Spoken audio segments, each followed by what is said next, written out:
Welcome to the 1,000 Feet Deep podcast, where we get real about leadership, team, and culture. We don't just talk about success, we talk about the foundations that carry it. So whether you're leading people, building a business, or growing yourself, take a deep breath, dig deep, and let's get started. Drew, how are you, mate? Good, mate. How are you? Been looking forward to this catch-up, mate. Yeah. It'll be fun. Been really have. You've got an interesting story, mate. You've been here, there, and everywhere. Yeah, as my old troop sergeant used to say, been some places, seen some things, wouldn't recommend it. Yeah. Yeah. So tell us, mate, how did you get into the forces? Let's start there. Man, this is a weird story. I worked for Centrelink for a long time. That was my first sort of real grown-up job. Yeah. I started in the call centre here back when it was out in Cardiff, worked my way up, did a bunch of things, and I ended up in a team writing documents, so converting Department of Finance and tax and whatever into Centrelink delivery documents and stuff. And I had a manager, he pulled me aside, he's like, I need you to work less. I was like, what do you mean? Right. He's like, we've taken 8 years to build this team up, and we've got it to the point where our stakeholders expect this work in 11 weeks, and you're doing it in 4 or 5 days. So I need you to stop because because if your teams talk to the other teams, and they'll expect you to do more. I expect us to do more. So do the work in 4 or 5 days if you want to, but then read the paper, have a long lunch. Just don't send it to them. I went home to Jess, my wife, and I was like, this is I like to achieve and do stuff. This is shit. Yeah. And one thing led to another, and she's like, well, what do you want to do? I said, I want to work in IT. All right, how are we going to do that? I said, I don't know. Had a bit of look into it, and then it was realised that the Army in particular had a role called Information Systems Technician, and So it started there. Yeah, so I was like, I can join in. By then I was 27, 28. Yeah, Jess was pregnant at the time with our oldest. So I was like, I couldn't go to uni and get a degree for 4 years and not get paid, you know what I mean? Yeah. So I was like, I need to earn money to provide for the wife and baby. So and the Army sort of pay you to do it and learn how to do it, and you get on the job experience, so why not? Yeah, right. And you got in the Special Forces though, didn't you? Yeah, that was, again, sort of weird, serendipitous. I was supposed to deploy to Afghanistan in 2011. And I went on a motorcycle ride and crashed my motorcycle. Yeah. 6 weeks before we were due to deploy, I broke my wrist, elbow, and collarbone in 3 places. So I got taken off that trip. And why I say serendipitous, if I'd gone on that trip, I was going out to a patrol base, and I was going out with one of my mates, and we we're going to have a great time and just be out there 6 months and whatever. And it was just going to be me and him running the rock show. But because I missed that trip, I got attached to the next Brisbane unit that was going. Yeah. They sent me out to a patrol base too, but the infantry company that I was out there with and myself didn't like the person I was there with from my unit. And we all went and complained back to HQ saying, you need to get this dude out of there. But they thought because he was a lance corporal and I was just a digger, that it was because I couldn't control him. So they brought me back to HQ and sent a corporal out in my place. And that's the serendipitous part, because then getting pulled back to main HQ, I got to do a bit of work with the SF boys that were deployed. Yeah. They asked me for some favours, and I did some stuff, and they ended up doing a mini version of the testing and stuff while I was there. And then one of the guys was like, hey, do you mind if actually another newie boy from the terrace said, do you mind if I recommend you for getting in? And I was like, please. Yeah. And so then came back to Australia with a posting into SF and went into 1 Commando, started at the troop out. My first 18 months I was supporting what used to be IRR, or the Special Operations Engineer Regiment. So they're the guys that go and do all the bombs and so you're in the commando stuff. So it was one commando unit, but attached to Special Operations Engineers, and spent the next probably 18 months on domestic counterterrorism. With I always used to joke the Black Ops kind of thing. It was the one where we didn't have to wear uniforms, we could grow our hair a little bit, and we had to look like tradies, not look like soldiers and stuff. So you're kind of behind the scenes, really. Yeah. So getting to all the fun stuff, and without getting into all of it, like driving around in unmarked vans and stuff, and setting up, like doing. We used to call them like site surveys, like just driving to random places and going, if something was to pop off here, what would we do, and assess the comms and how would you make it work, and do some stuff, see some things. It's funny, isn't it? At that level, at every level of business, and especially that, it's all about communication, isn't it? Being able to keep the communication lines open. Yeah, because you're buggered without it. Yeah, it's funny. I'd actually pissed the engineers off. We were up in Queensland preparing for the G20, and I made the Wi-Fi password no comms, no bombs. And they didn't like that at all. Yeah, that's it. Yeah, right. Yeah, but you're like the puppet master in the back. Yeah, for that stuff. Yeah, but it's funny that you say that, because it's become. Like, back then, I think, we were viewed as sort of like support staff and all those kind of things. But now here we are in 2025. You can't do anything without IT. No, can't do anything. And so I want to get to your Microsoft days. Yeah. Like I said, you've been here, there and everywhere. But before we do, so tell us a little bit more about the Special Forces then. So the IT guys, it's the same way in. Like, for us civilians, we see these commando shows and we hear, we hear of, the horror stories of getting in it. Was that what it was like for you? Like, not really, because like you have the option to go in and do all like the full selection and go and do your, your 3-week selection course, and then your 18 months of reinforcement and all those kind of things, where you can choose a sort of, well, you can't choose. You have to obviously get in. But then I just stayed and kept my trade. Yeah. So I didn't become a shooter, so to speak. Yeah. I got the qualification of Special Forces signaller, so I could do all the special stuff that, the radios and whatnot that regular army doesn't get. Yeah. And know how to operate in all those weird types of environments and do all the different things. But, you still need to go out and deploy with those guys, and to do the stuff, you do have to pass all the fitness tests and all those kind of things. So you don't go and officially do the big selection course, but you do the same fitness, and you're out there with them doing all that dumb shit and making sure you're just the one carrying the radios and all of that stuff. Yeah, it's super interesting. Kind of some of that stuff that pushes humans, what I would say, beyond their abilities. And in the meantime, generally brings the best out for those who survive it, of course. Brings the best out in it. How have you found, like, your whole career in the army? Is that a way you would sum it up? You feel like it pulled the best out in you? Yeah, 100%. Like I'd been a pretty decent sports person before that. Like I'd made state teams and Australian teams and stuff playing sport, but getting there in that level was just a whole next level. It was like the next level of that. Like, it's funny because we always used to talk about coming home from nationals from sport, and you'd have the come down of it was all over. Like, you'd spent 6 to 9 months training for nationals. You go away for 2 weeks and then it was done. And you just had this come down. Whereas, particularly being in Special Forces, like, there was no come down. Because it was like, you go back to work the next day and you do it all again. So we'd go out on exercises or gigs or whatever.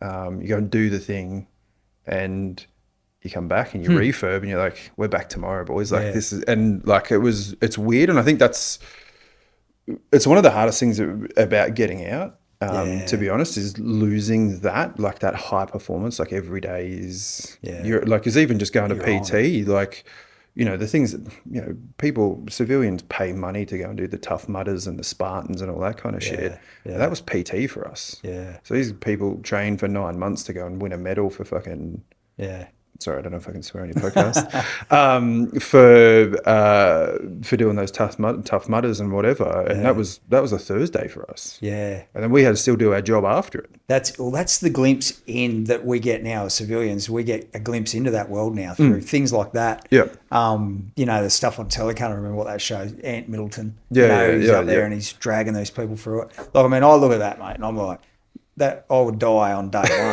one. But prior to that, we were pretty much in the dark as to what happened. In the forces, and I reckon that's, in a big way, it's probably healthy, because we've seen a lot come out in the media, haven't we, with what's happened, in during war and, decisions made and things done, and for right or wrong, for that to be all over, civilian media, it's new for us. Yeah. And I don't know, it's healthy.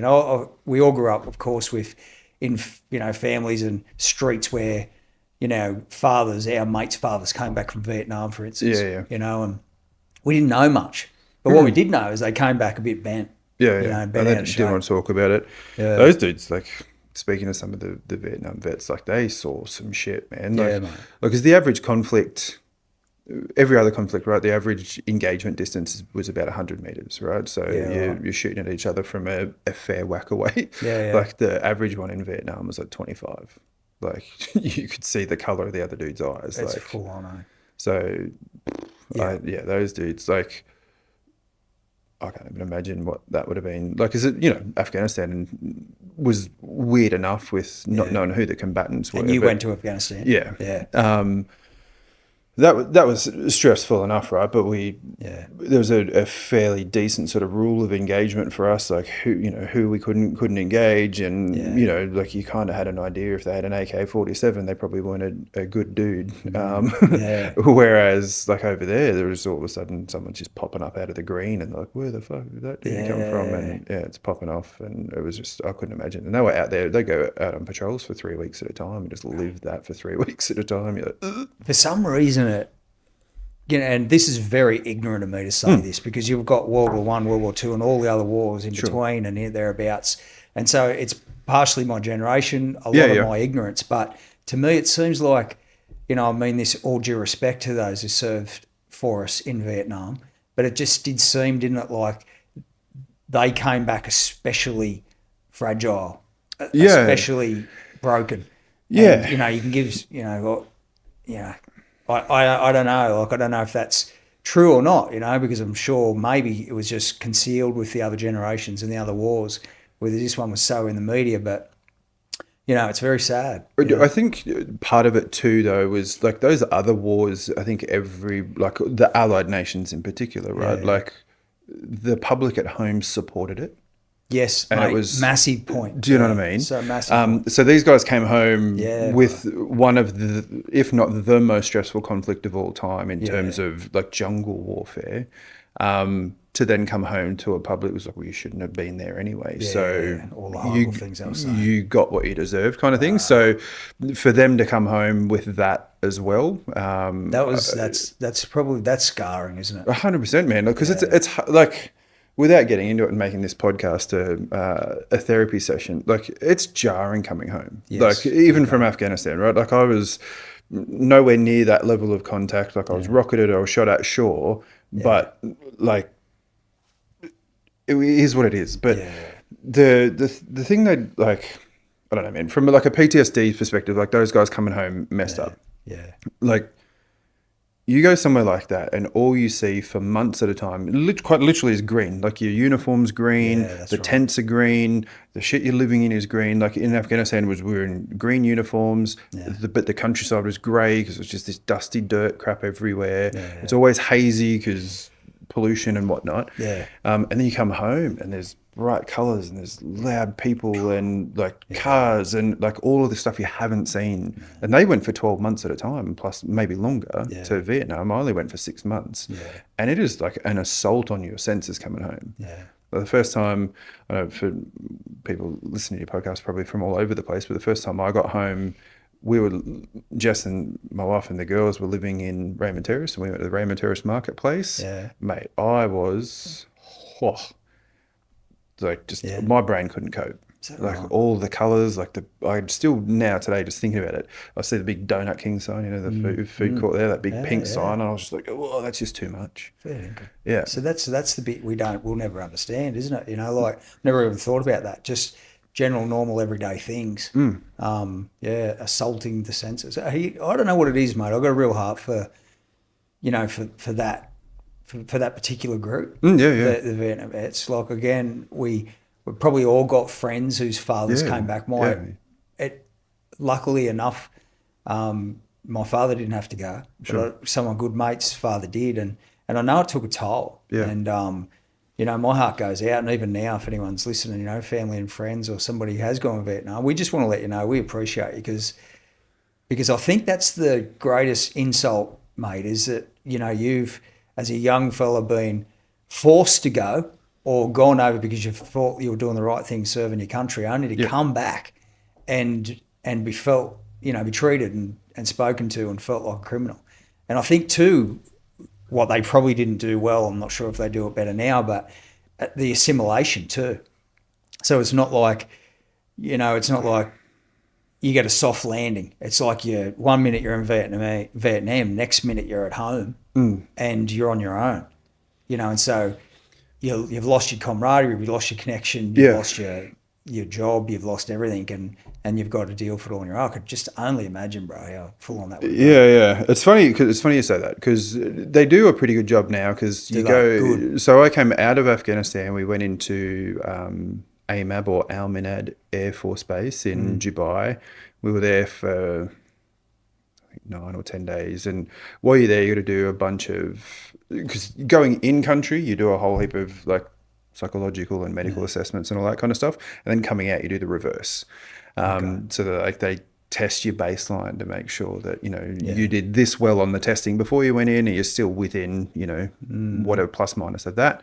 And then when you land back in Australia, there's another couple of days of, cool, now that you're back, and you can't go off base or anything, even if you're married with kids, like you have to stay there and like do all the debriefs and talk to all the people and do all the things.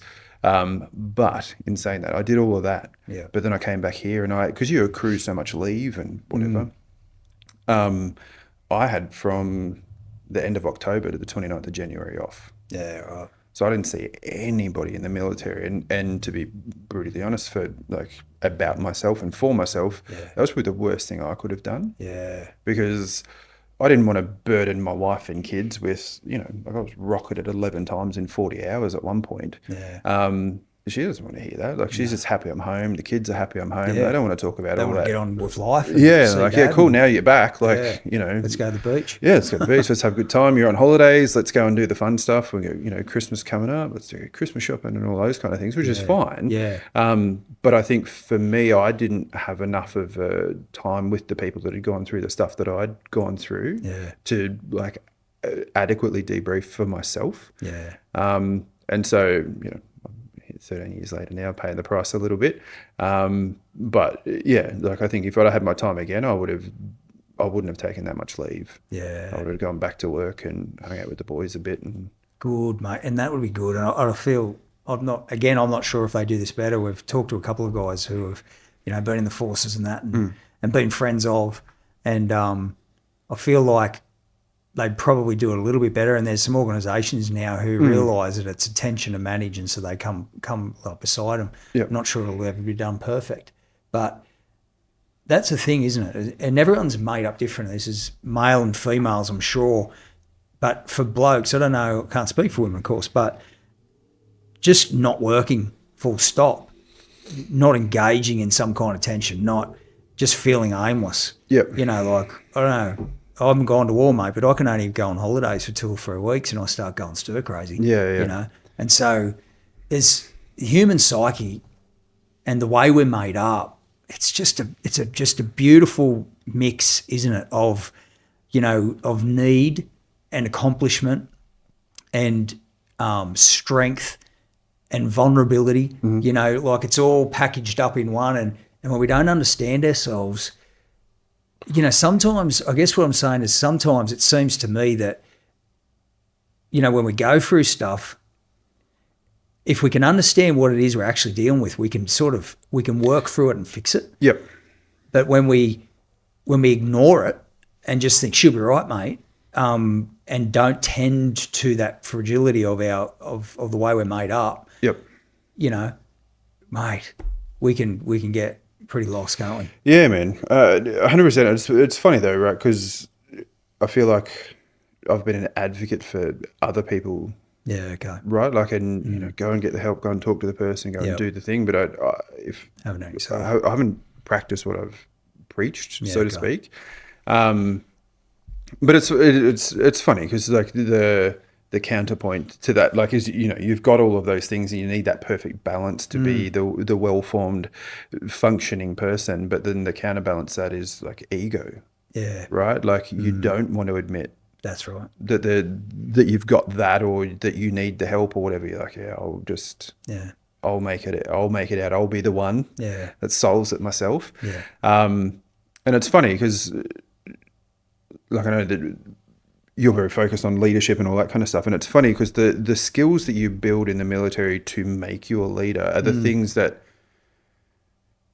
like, being just honest about myself, like I can't speak for everybody, but the things that I focused on about being a leader and you know, getting the job done are probably the things that have impacted me with my mental health, because I'm like, I can't deal with that now because I have this to deal with, you know what I mean? So I've tried to compartmentalize and whether, you know, and I've got lots of feedback about, you know, being a good leader and executing well and doing all those things through my career. But it's like, unfortunately, it's been at the detriment of myself. Like I should have taken a break to do something for myself, but I wanted to keep achieving. I wanted to keep saying yes to the next opportunity. So I'm like, I'll deal with that later. I'll deal with that later. I'll deal with that later. And then it's become this cumulative effect of, well, now it's later and you got to pay the bill.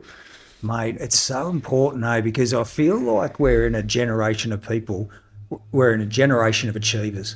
So if you remember when we grew up, like, mate, I never went to the gym. Like I played footy my whole life, never ever hardly stepped foot in the gym. And I'm not saying nobody went, but it just wasn't done, you know. And so I wouldn't say that I grew up in a generation of achieving. I feel like we were pretty cruisy. We just sort of took it as it came. We did what we did. We worked. We had family, you know, and just grew up.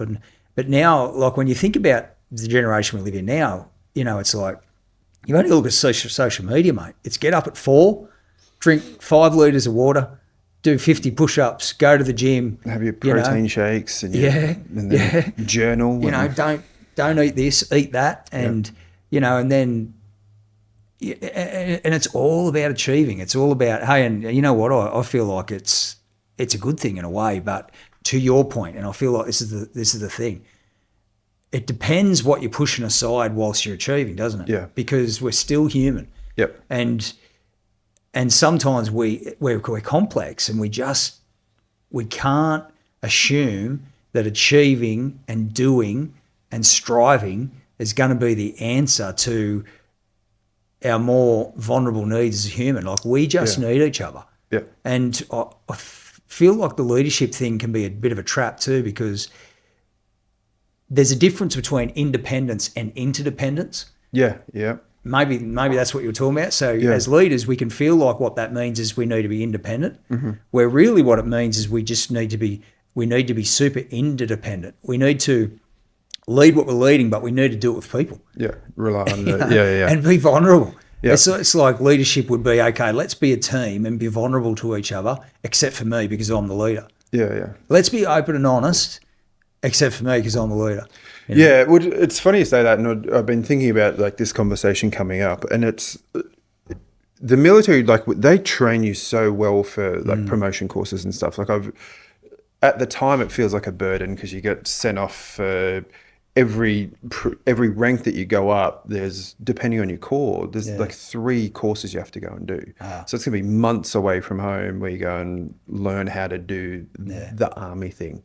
So for me to go from a private level soldier to a corporal, I had to do subject 1, which is the all corps. Like everybody has to do a subject 1 because that's the army promotion course. Then there's subject 2, which is your corps, and then there's subject 4. I don't know why these numbers, don't ask me, which is your trade specific. Okay. So subject 1 is like 8 weeks away. Subject 2 is, depending on your corps, 4 to 6. Yeah. And then subject 4, it was like 3 months. Yeah. So you do all of those. I had to do them all in 1 year.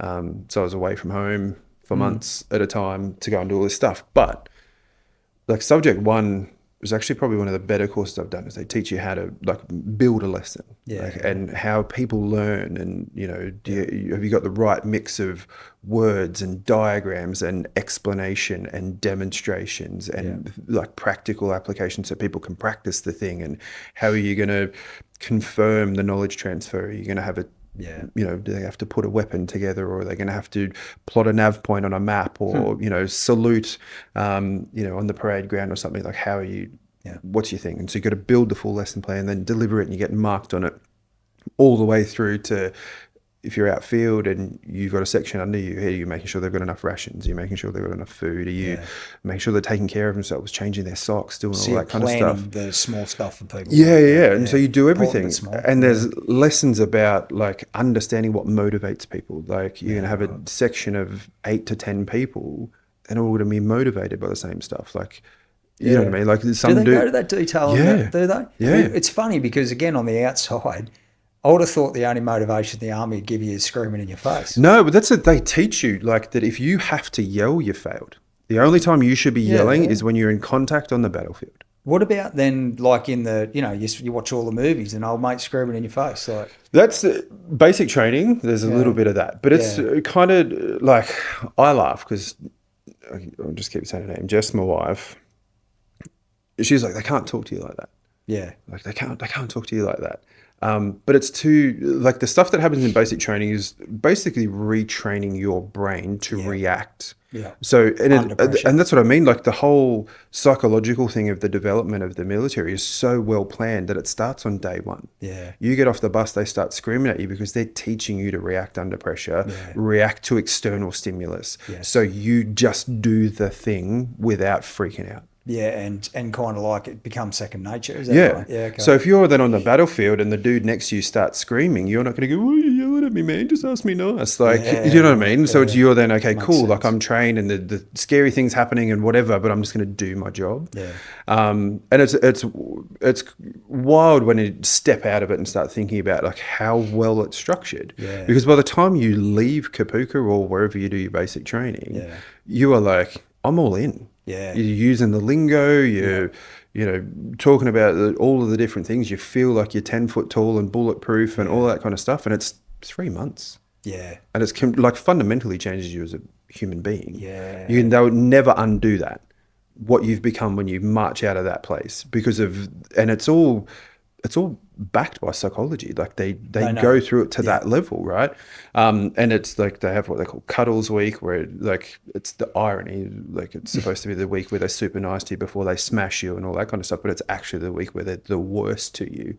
So you're like, oh my God, they're being nice. So then you're like, holy shit. Yeah. But then the next week they're a little bit less yelly because you're trying to make them be a little, you know what I mean? Like you're already doing the thing to make them be less yelly. Yeah.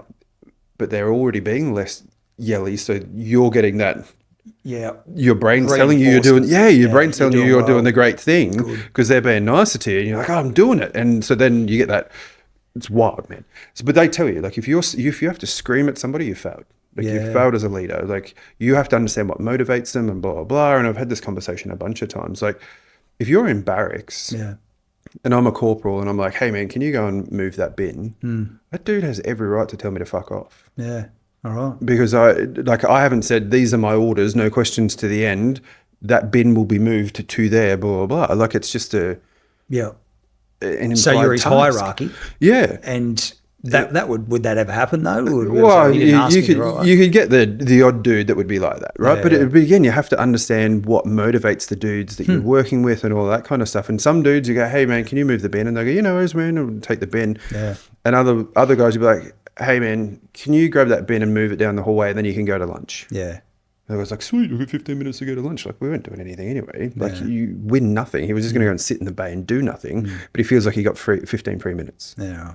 So, but that guy wants that extra time to feel like it's his. Yeah. And so just about playing that game and they teach you all about that stuff. Yeah. Yeah. It's a reward. Yeah. Like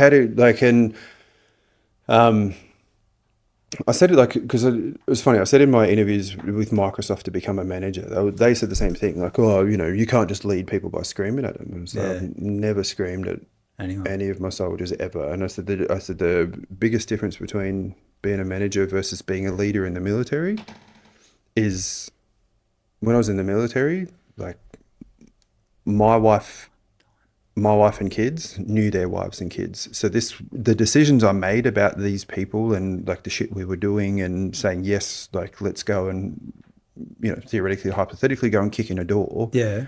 Like that guy might never come out of it. So I had all of that in my brain. Like my wife is going to go to Mums and Bubs Club with his wife the next day. So if I make a shit decision as a leader and put him in harm's way, my kids are going to get it. Do you know what I mean? Yeah, like, I do. Whereas here, when I was a manager at Microsoft, you log off at 5 o'clock in the afternoon. Peace. Yeah. There's none of that. This is the funny thing, because when we think about what it is to be a leader, like I've never been your side of the table, but we, armed forces train forever for the potential of war. We talk about this in our program, and then you've got, emergency services who train continually for the inevitability of, some emergency or issue. Some disaster, yep. And yet us leaders in business, I'm not saying this is completely true, but at least to some degree, we train zero for 50 hours a week of work, 40, 50 hours a week, the absolute inevitability of stress and issues and problems. Yeah. Even sporting teams, when you think they play, an hour or two of a weekend and they do 40 hours of training for that. Yeah. And when we think about, we call it hand-head heart training because we're thinking, again, encompassing that whole human perspective. It's hand to skill set, which is where it generally starts and finishes. Yep.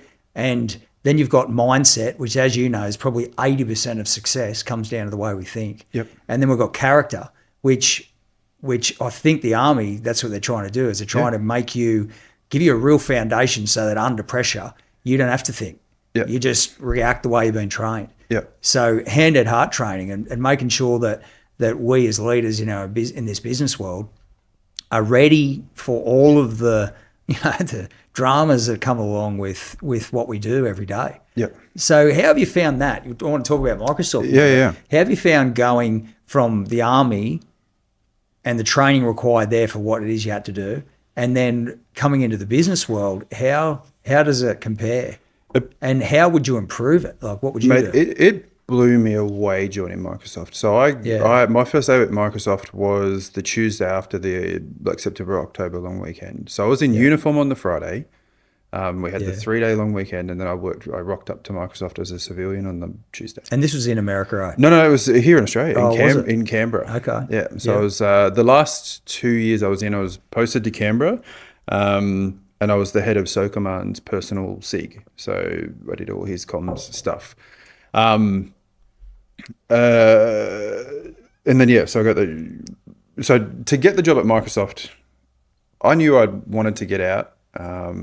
So I always said to Jess that when the kids had enough, I'd get out. Yeah, right. And I came home from my last long promotion course, which was a couple of months up in Townsville, and my oldest daughter met me in the hallway crying as I walked through the front door, and she said, "Why do you always pick a job that you have to go away for?" So I was like, all right, time to get out. So it took a couple of months, but I sent my resume to a recruiter, and SOCOMAND had sent me on about $175,000 worth of courses. So I'd done every Microsoft course. I'd done some Splunk and Ubuntu and Red Hat and all these other things. And I sent my resume to this recruiter, and he rang me like instantly. He's like, "I think you'd be really good for these jobs at Microsoft." And I was like, sure. I had 5 interviews with 7 different people. I referred to myself as SPAC filler because I just said, I fix holes. I'm not good at any one thing, but you tell me that thing's broken, I'll go and fix it. Yeah, right. And then I joined Microsoft, and basically this week it's like the 21st. I had an operation on the 22nd of December. So it must have been the 20th or the 21st. I said to Jess, I've made a huge mistake. Yeah, right. Because Microsoft's the world's biggest choose your own adventure. No one will actually tell you what to do. Is that right? I remember my first one-on-one with my manager. The first 2 weeks I was at Microsoft, he was in Singapore. Working out of Singapore. And he came back to the office, and I sat in a room with him, about 1/8 the size of this little phone room. And I said, "What do you want me to do?" And his response was, "What do you want to do?" And my brain was like Homer Simpson, it just walked down the back, and I heard it just slam the door on the way out. I was like, "What do you mean?" And so nobody, because I was still super military, I was giving him an update every, like a sit rep every day of this is what I've done, this is who I've spoken to, these are the meetings I've had, this is the stuff, the learning videos I've watched and blah, blah, blah, this is my progress. And he actually sent me an email asking me to stop emailing him. So you went back to your original job where they were saying, don't work this hard. Yeah. And he was just like, no wonder we can be inefficient, mate. Mate, he was like, I manage 30 people. I don't need to read your updates every day. Just do your job. I was like, oh, okay. Tell me again what that job is. Yeah. And I was super stressed about the whole thing. And then they sent me to America to go to an internal Microsoft conference. And we got to pick our own schedule. There's hundreds of events over the week in Seattle. And I went to all of the security ones. Yeah.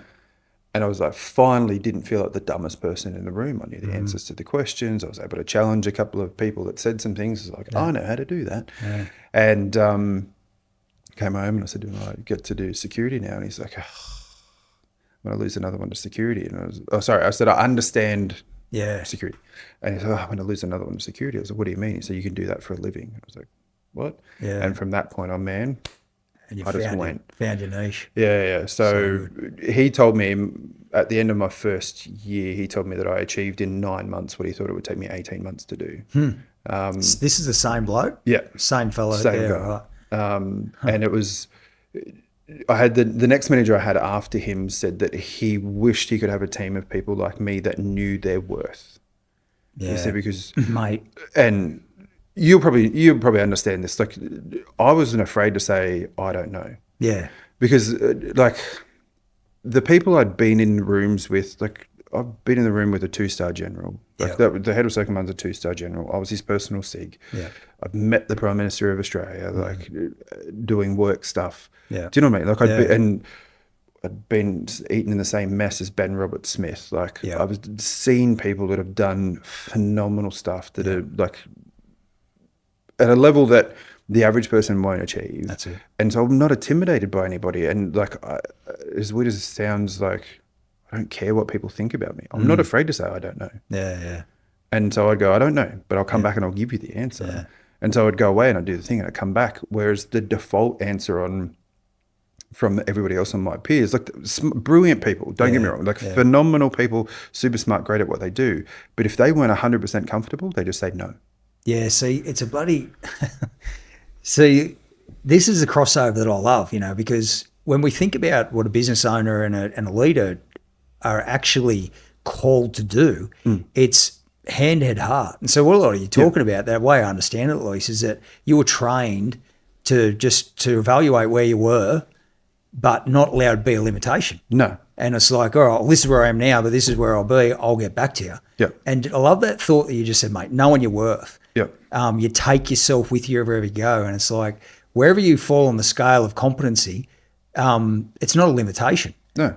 Insecurity comes from feeling limited because you don't know something. Yep. And yet we're not meant to know everything. No, we're meant to start from somewhere. Yeah. And so as leaders, if we can teach our teams this, we can actually start to create some superstars. Yeah. But if we don't address this mindset issue, this mindset of limitation based off what they currently know, or how they currently think, correct. It'll forever be a roadblock. Oh, 100%. Yeah. And that was, I think, lots of people have asked me how I achieved, because I started at Microsoft, like in terms of Microsoft levels, right? Like Microsoft have these weird leveling number things. I started at level 59, which is like you just have your job title, like you're not a junior or whatever, but you're not a senior. So I was just a premier field engineer at a level 59. By the time I left Microsoft, it took me 6 years to get to level 65. Yeah. Which, I went up a level a year, which sounds fine, but the average in Microsoft is 2.5 years per level. Yeah. So I just went, yeah. Because, and I said to everybody, like, they're like, how did you do it? I said, like, my ability to achieve was it. Like, it wasn't my technical ability, but like that would give me a goal. And like you were saying, I knew exactly, okay, cool. I know where the goalpost is. I'll see you there. Yeah. And the difference between me and all of my peers is I never did it alone. Yeah, good. That's what I thought. That person is phenomenal at this thing. Yeah. I need that. Like, because I always look at things of like, what's my return of investment? Like, I could go and spend 3 months trying to learn how to do that thing, or I can have a 1 hour phone call and get that person on my team. Yeah. And I'm done. Yeah. So Like, owning your stuff, knowing who you are, yeah. and then being interdependent. Yeah. You know, working with others. Yeah, yeah. You know, it seems very much like the training that you received 100%. in the forces, doesn't it? Yeah. And so, and that's what I said to one of my managers at the time. I was like, if I go out as a corporal and I've got a team of 8 people and I've got a 2IC and all that kind of stuff, if I'm the dude that's getting the rations, getting the water, making sure everyone's got their ammo and all that, I've failed. I've already failed before I go out, because my job is the mission. Yeah. Like, I've been So told, good. go and take that hill. Awesome. I've got to trust the people under me to make sure we're going to be out for 3 days. We've got 3 days of rations. We've got 3 days of water. We've got, everybody's good. We've got all the stuff we need to get out there, because I'm the one that's got to have the plan to get the hill. Mate, it's leadership 101, isn't it? Yeah, 100%. We talk about it here being like a coach in the stands, not a player on the field. If you're a leader and a business owner, it's not unimportant to be checking the rations and making sure, but if we're tied up working all the time, we've got no time to lead. 100%. We've got no time for vision. Yep. We've got no time to empower the people to get there. Yep. It's and then we wonder why we stall as business owners. Yep. We wonder why we spin our tires and why people come and go and they're not engaged. And oftentimes it's because we haven't trained them. No. We haven't trained them hand at heart. And you're We're just micromanaging, or that's it. Well, your default would then be micromanaging. yeah, wouldn't because it? you don't trust them, because you haven't taught them the little bits and pieces in your brain. That's it. And you find out the hard way that they actually haven't done what it is that you thought they do, and so you've got to go back in and fix it. Yeah. It's crucial, isn't it, for leaders to understand what it is to lead people. Yeah. You know, and yeah, it's really interesting, isn't it? How it But I crosses say over into business. the funny thing, like, the only thing, like, in Australia, that was all fine, but it is like, just if we talk about some of like the different sort of social constructs of leadership and stuff, like, I don't want, like, I don't know, maybe you're the same. Like, if I have a good functioning team underneath me and we're doing good work, there's nothing to do with me. Yeah. Do you know what I mean? Like, I've set them up and they're doing everything they are doing. They're all playing to their strengths. Yeah. And we're achieving, but it's because I've had a conversation here and a conversation there. Do you know what I mean? Like, I don't want the credit for the, like, and it's weird. I had this interesting conversation with one of my managers in the US. He's like, but you set the stage. You know, like, I get, like, to use your sporting analogy, right? Like, you're setting your team up to go out and play well on a weekend. That's like, as a game lead coach, you've given them like, you've run them through all the drills at training. You've done the opposed practice where you're like, this is how they play, this is how they kick and whatever. And like, we know what we're going to do, but it's, you've got to go and execute.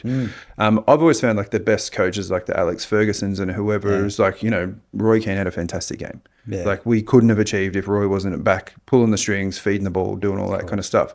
And it's less about, hey, you know, Roy wouldn't have been out there if he didn't get picked in the team and all of those kind of things by the coach, and all those things. But I'm using lots of words to say, like, I didn't want the credit in the US. Like, I built a really good team around me, achieved some really cool things, wrote a bunch of documents that changed a bunch of business for Microsoft, and that's all cool.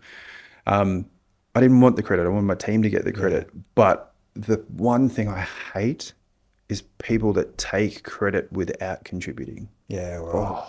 Yeah. And that's huge in the US. Yes, like, we did, lots of people just show up to meetings, never come off mute, never turn their cameras on, whatever. But then you see this thing where they've, like, I was instrumental. I went to all these meetings, and I was like, hang on. Yeah. What did you contribute? Be a contributor. Like, what was then, like, I talk about impact, right? Like, this is a conversation I used to have all the time. And Microsoft measures people on impact. Yeah. And it's all, if I'm honest, a bit wishy-washy, but I used to say to my people, there's a difference between being busy and being impactful. Yeah. And I had this friend of mine, he's like, oh, but I've done these 17 things. And I was like, okay, cool. I said, like, build me 17 sandcastles. Like, just one of those little red buckets, build me 17 sandcastles. I said, or build me one of them, big sand sculpture. What's more impactful? If you're walking down a beach, what grabs your attention more? 17 little red bucket sandcastles, or the dude that's built a dragon in the sand? Do you know what I mean? Yeah, I do. And I said to him, like, I said, you can, same amount of sand. Let's make an impact. Same amount of sand, same amount of time spent. Yeah. But that's impact. Good. Like, that's just doing a thing. And so, like, and that's what, like, I understand we've all got, it's 2025, we've all got 1,000 meetings in our calendars and all that kind of stuff. But as your manager, I expect you to own your time. Good. And I always kept going back to, what's your return of investment? If you're going to that meeting and you're not contributing, you're just listening, they don't want your input, bail out. I love it, bro. Yeah. But at the same time, don't claim credit for being there. Yeah. Because I will call bullshit. And I got in trouble a couple of times because I called people out. Yeah. I'm like, you didn't do anything. Yeah. Like, well, how do you know? I'm like, because I led the thing. Yeah. And that person did this thing, and this person, like, you can go whatever repository and have a look at all the contributors. You're not one of them. Yeah. You just showed up to the meetings. Yeah, and you're not being full on. You're just, well, you're trying to pull productivity out of them and impact out of them. Yeah. Because whilst ever we want to fool ourselves, and I just want to be clear too, when I say this, I don't mean that our people fool themselves. Actually, as leaders, we fool ourselves. Yeah. We fool ourselves that we're actually running a team because we turn up every day and we work hard. Yeah. Whereas we actually need to understand as leaders and business owners where our impact lies. Yeah. Because we say it this way, while ever you're doing something that somebody else can do, you're not getting to only what you can do. Yeah. And I've found, and I found this out the hard way when I owned our last construction business. 5 years in, and I tell the story a lot, so I won't bore everybody with it, but I was out, mate. And the reason I was out was because I'd burnt myself out doing things that other people could do and not getting to the things only I could do. Yeah. I wasn't leading my team. I wasn't empowering them. I love that, the fact that you use that Alex Ferguson analogy. He said one of the most poignant things that he ever did as a coach, as a man manager, was empower his managers to manage on training day. And literally, this is what he said, go back up in the stands and watch from afar. Because what he used to do is he said that he used to get caught in the detail. Yeah. And I'm not saying this is the only way to coach. I'm sure he came down and had his contribution. But what he talked about was his manager come to him one day and said, hey, bro, whilst you're standing here, while you're training these people at such fine detail, us as managers are standing back watching. Yeah. You know, is there a contribution we can make here? Yeah. And they convinced him to trust them and use their strengths. Yeah. Anyway, he said that out of the top 3 things that he ever did, that was one of the greatest things he ever did, was to take that advice, empower his managers to train the team, go back up in the stands and be able to see the whole team, and then be able to see where the strengths and weaknesses were and be able to create a game plan accordingly. Yeah. And I love what you're saying, bro, because it's like, unfortunately, us as leaders, we have to have the hard conversation. Yep. But the problem is we want to have the hard conversation before we've set the expectation. Yes. We want to go straight to accountability when it's too late. Yep. And have not set the expectation with our team, whatever that might be. We haven't empowered them to win. We haven't measured the results properly. Yep. And so by the time we're holding them accountable, it's too late. We're under frustration. It's at wartime. They're frustrated. Everyone's at their, you know. That's the measurement thing, Yeah, right? And I read a book a couple of years ago. You've probably read it, like Measure What Matters. Yeah, good. Mate, we read that and I was like, oh, Mate, I've got to read that book myself. That sounds good. mate. Good? Game changer? I was just like, what am I doing? Oh, because we had a whole heap of measures at work and I was like, Yeah. this only matters to us, Yeah. right? Like we're this massive part of this, a small part of this massive business. Yeah. And we're only measuring shit that matters to us. Yeah.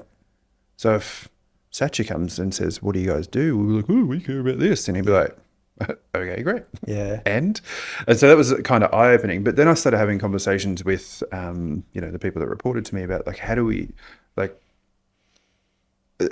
look at your performance report as your next manager's reading it, like the next job you apply for. Yeah. What do you want them to know about you?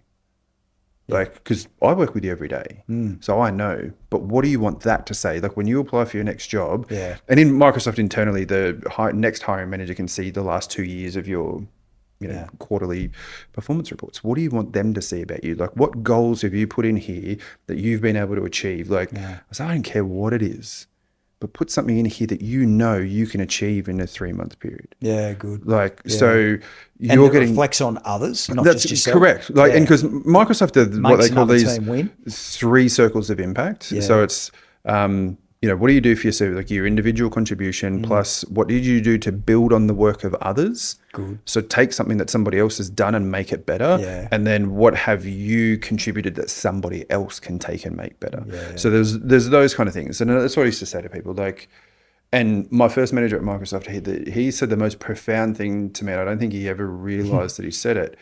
But he said to me, if you come to me at rewards time and we have to talk about your bonus and your shares and all that kind of stuff that you're going to get, and all you've done is hit your numbers, he said, have a take a look at the left and right of you, because everybody has. Wow. What else have you done? Yeah, good. And I was like, oh shit. Yeah.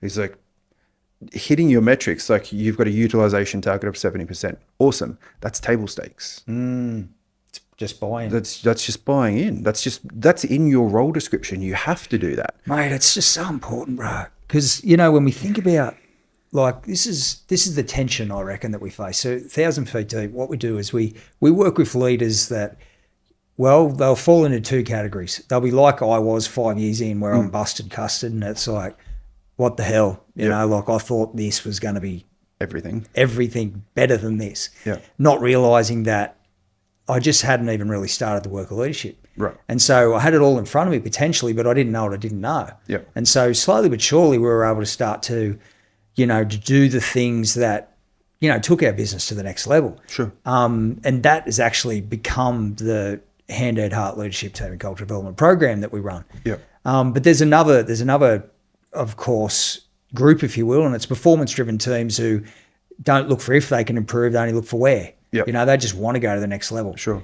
But regardless of wherever you fall, our main objective as leaders is to empower a team that's going to get the results. And when our team come in and all they want to do is just punch a clock, or all they want to do is just do just the bare basics, and even if that is hard work, but it's not, but we're not empowering our team and helping them to understand that they take themselves with them wherever they go. Yep. So the greatest compliment I think that a leader can be given is that when a person's come into under their leadership, that they leave stronger and better. 100%. And here's the tension we manage though. Often what that'll mean is pulling out of them what they don't know is in them. Yep. You know, this is what I love the conversation we're having around, you know, your background in the military, because it's like pulling out of you what you didn't know was in there, putting things in you that you don't actually want in there. Yeah. And yet when it is, it's like you're on board and you're switched on and you're so sharp and you're so much sharper because it's opened your eyes as to what it is to work.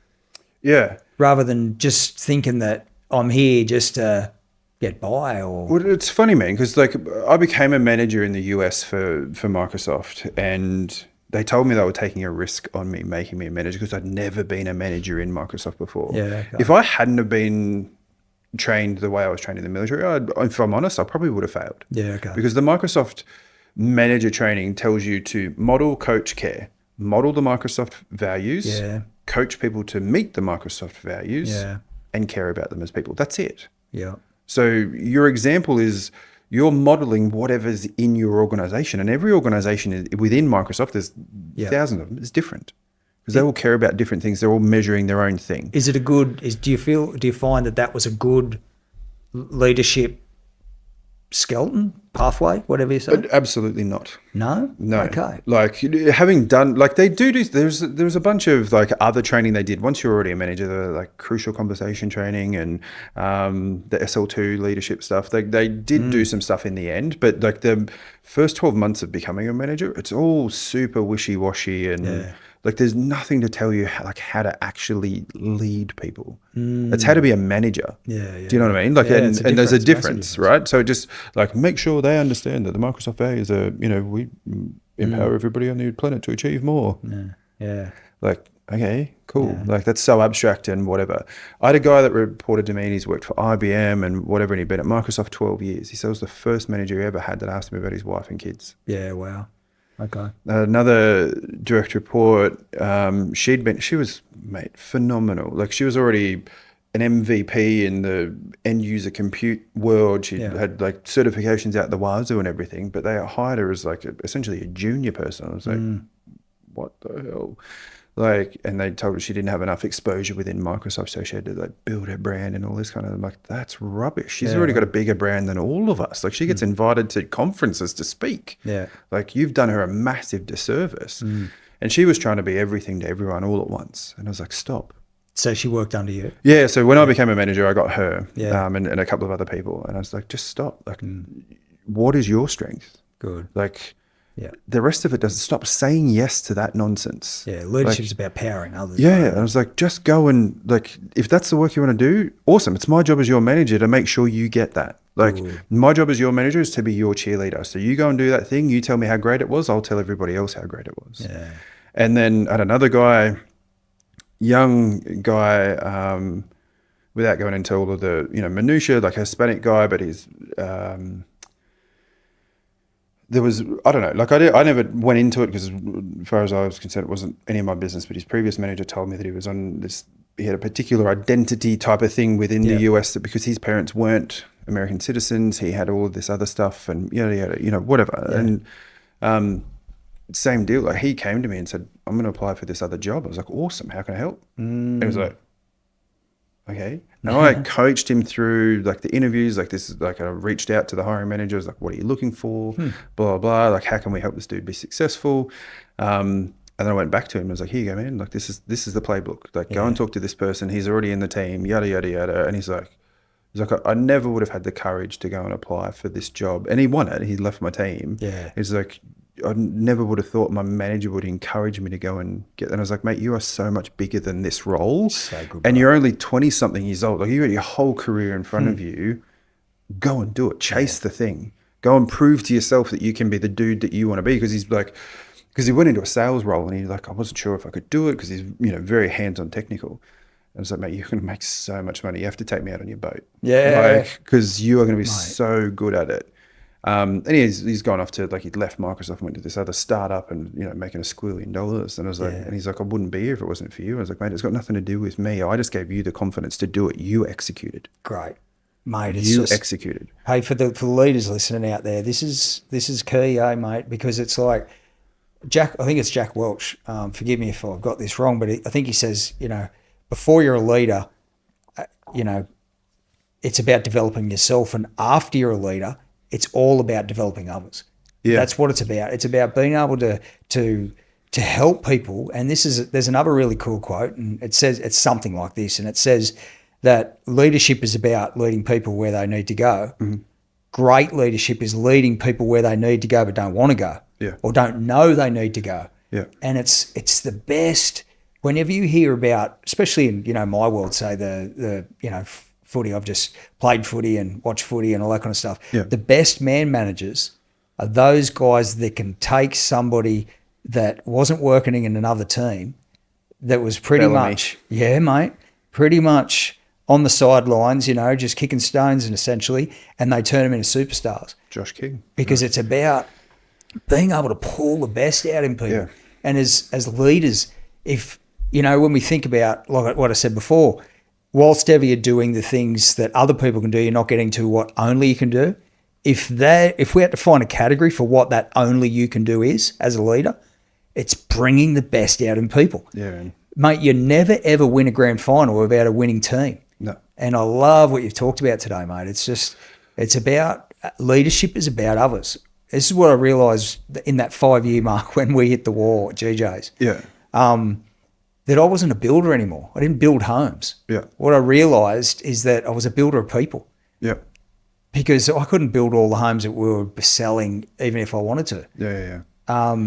But it took me so long to realise that. And when we started to build our people, bro, like things shifted, things turned around. We started to achieve everything that we set out to achieve. But prior to that, it was a daily flogging. We got there in the end because we were striving always for quality and to do the right thing by our client. But wow, it was hard. Yeah. And yeah, mate, you've given us some really good thoughts today. I'll just, one last thing that I said in all of those interviews, and I think my wife's probably the biggest example, if I'm honest, like, because she's given us that, like given everything of herself. Yeah. Like she'd grown up in one street for 26 years, met me, I've taken her all over Australia, Yeah. moved her all over the world, but like have a conversation, like, and she was great at sport, like, rep netball and Yeah. all those kind of things. But she's like, as soon as we had kids, she said, it's not about me anymore. Like, Yeah. and I've taken that philosophy and turned it into like my management philosophy. Like I had a super successful, I was very good at sport growing up as well. Yeah. I had a good military career, made it into special forces. I rocketed through Microsoft. But then I realized, like, for me, I'd had my chance. Like I've achieved technically, physically, all of the things I've ever wanted to achieve. And now, the same as being a parent, like I don't go and play basketball at 9 o'clock, 10 o'clock at night anymore, and try and win grand finals and all that kind of stuff. My job is to set my kids up, to let my kids have experiences, to let my kids grow. And so, being a manager or a leader to me is the same. Like I could, if I wanted to be on the tools and do all the cool things and whatever, then stay there and do that. If I want to be a leader, then my job is to make sure those people that are reporting to me have the opportunity to do those cool things. Yeah. And they're set up to succeed. So I look at being a leader the same as I look at being a parent. Your job is to set the stage for them to go and do the cool thing. Yeah. If you want to do the cool thing, don't become a leader. Yeah.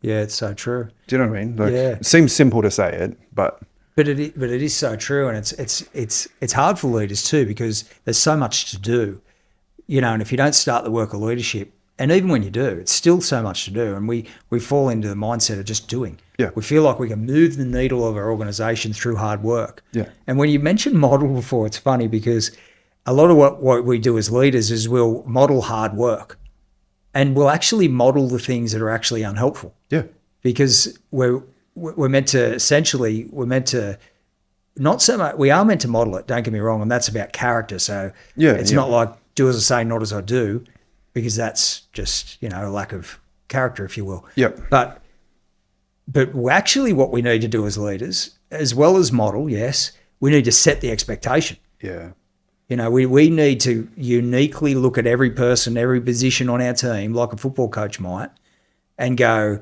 hey, this is what I need from you, and it's different. Hey, you're the fullback. If you're making 50 tackles a game, you're actually not doing your job. Yep. But you might grab the hooker and say, I need you. If you're not making 50 tackles a game, you're not doing your job. Yeah. And so we need to empower the people that we're leading, specific to why you put them on the team. Yeah, yeah. Just to generally model something and think that's what'll that'll move the needle. It's really, it's not hand at heart. It's generic. Yeah. And it's a leader's fundamental role to get the team up for game day, specific to their skill, specific to their mindset, specific to their character, specific to their position. Yeah. Yeah. It's funny, and we're probably running out of time. No, but mate, good. I inherited, because I got I just got given 8 people when I became a manager. Like, you take this, 2 from this team, 2 from this team, and 5 from over here, and here you go. And one of the dudes that I'd had been underperforming for the previous 3 years. Okay. Like, significantly underperforming. And I went through all of his, like I was saying before, like the quarterly sort of performance report things, and there was nothing in there about, and I got told categorically, point blank, our skip level manager, the director of our business, wanted him gone a year ago, but we've still got him here. But, he's going to fail. But as long as he's like, he'll have highs and lows. As long as his next low isn't as deep as the last low, that's progress, and we'll keep him around. And I was like, didn't sit well with me as a leader. So I said to the guy, like, what is it, man? Like, what's going on? What is it? He's like, I don't know, family things and blah, blah, blah. And I'm like, cool. Like, do you need to take time? No. Like, go and do the thing, whatever. Like, because I need you to know my expectation is Good. Monday to Friday, whatever hour. Like, and again, we could work whatever hours we wanted to. If we wanted to work 3 in the afternoon to 10 at night, go nuts. But my expectation is you will be at every meeting that's in your calendar. You will respond to every email that's in your inbox. Like, no ands, ifs, or buts. That's it. That's all I expect from you. Like, at your level, that's all I expect is just be present. Not asking you to go and write 1,000 articles on whatever. Just show up and do the bare minimum. And then he didn't. And so I went to my manager, who had been his previous manager. I said, I think I'm going to have to manage him out. Mm. He's like, what do you mean? But I said, there is no buts. He's not performing. Yeah. Like, we're not doing him a favor. Yeah. We're not doing us a favor. Like, we're a business. Yeah. So that's 180,000 US dollars a year. Yeah. We'd be paying to somebody else that will show up. He's, oh yeah, but we wouldn't have this, this, and this without him. And I was like, but at what cost? Yeah, mate, that's it. It's at the cost of performance. Yeah. And so we went through, it took me 9 months to manage this guy out. And I'm not saying this like I'm not proud of myself for managing him out. It was still to this day probably one of the hardest things I ever did. I had my watch going. Yeah. My heart rate went up to 124 just sitting there on a phone call with him the day we let him go. Like, it was super stressful. But I did everything. I was like, what do you need from me? Like, how can I help? Do you want me to be in the calls with you? What do you need? Blah, blah, blah. I tried to set him up for success to, like, I will help you get there. What do you need? And he didn't get there. So we let him go.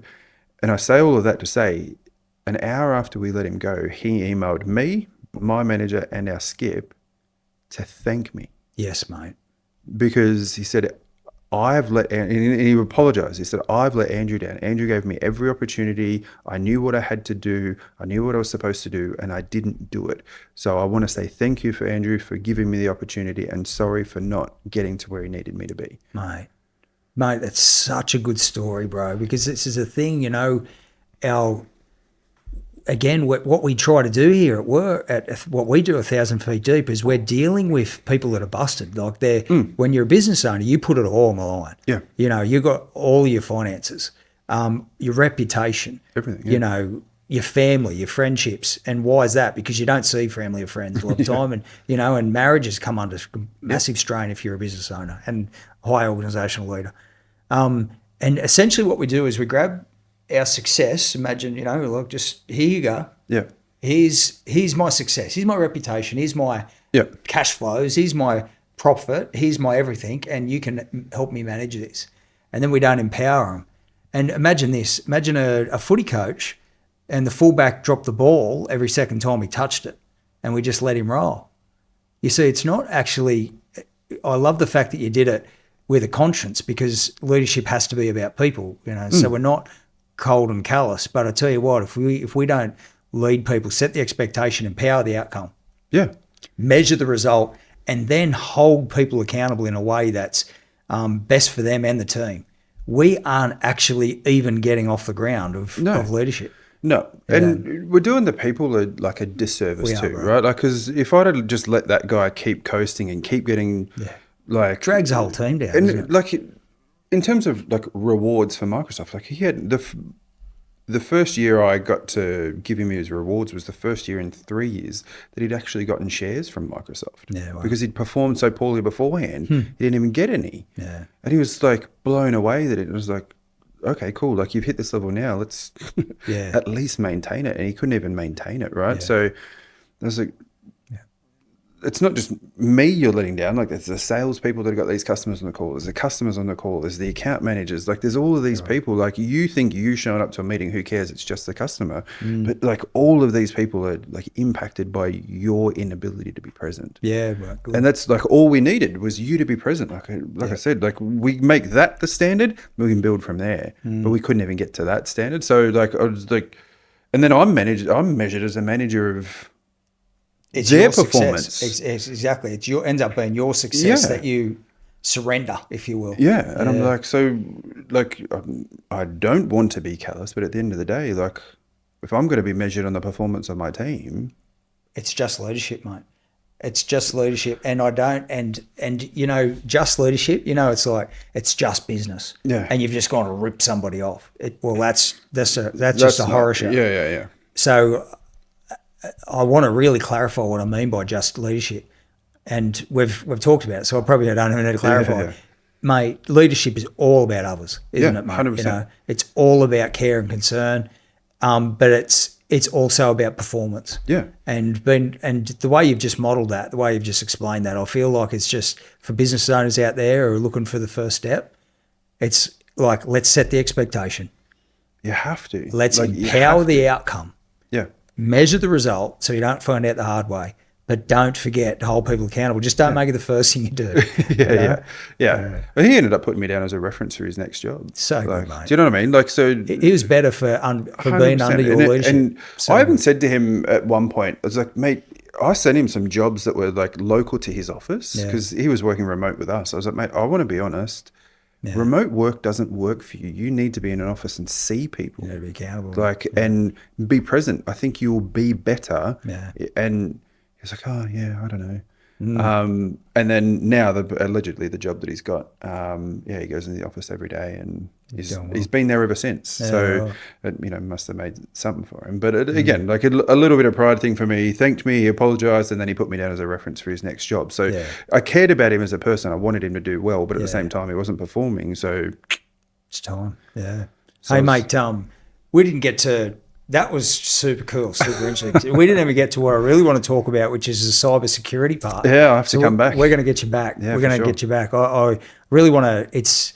I've been listening a lot about AI, and the dangers of AI. Obviously, we know the benefits. It's a game changer, but there's some supposed dangers that that are quite next level, and as a percentage, they're a very high percentage that it could go south. So I'd love to hear your perspective. Yeah, we'll have to come back and do it again, man, and talk about it. Because as a security dude, like I was actually saying to somebody yesterday, one of my biggest concerns at the moment is like just forget about Terminators and all that kind of stuff. It's just like your data. Yeah, good. Right? Like people aren't classifying and owning their own data first. They're just pouring it into ChatGPT or Claude or whoever. Oh, mate, number one. But number two, they're not thinking about the output that comes out. Like they just ChatGPT gives them this document, gives them this thing, and then they're just sending it out into the world. They're like, cool, like customer input, raw data into it, got this nice newsletter, I'm just going to send it to my new customer, and off we go. They don't realize that that's now your IP. Yeah. And whether or not like you're not classifying it, you're not storing it properly, you're not doing anything with it, you're just sending it out into the world, and now it's like, what are you doing? Mate, this is a super important conversation in regards to business. So we're going to have you back. We will might even make it sooner rather than later and make sure we can talk about a couple of points that you would sort of, if you were to walk into a business and say, all right, this is where you're going, potentially this is where you've got open doors to drama. And I'd love to hear that. Hear what you can come up with there. All right, brother, you're a legend. Appreciate the time, mate. Thank you for your time, mate. Thanks, Cheers. mate.